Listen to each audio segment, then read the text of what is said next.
guys. Namiss niyo po ba ako? Cellphone ko po kasi sira na guys eh. Napakaswerte naman na nabuksan ko po siya ngayon. Ayan. Kaya lang madali na po siyang masira.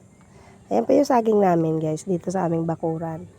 Mas mataas pa po ako sa kanya. Kahit 6-footer po ako. Joke lang po.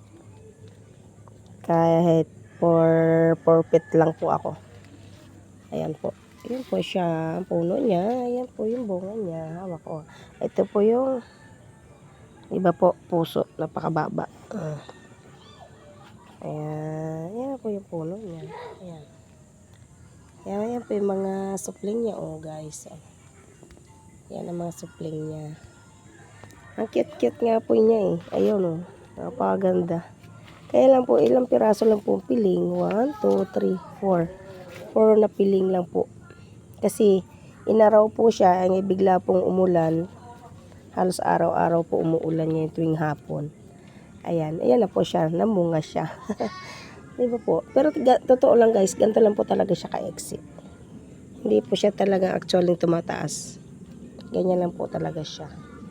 Bye-bye guys! Thank you so much sa inyong pag-support sa akin, sa kalokahan ko kahit wala lang. Sana ma-enjoy po kayo. Thank you so much. Bye-bye.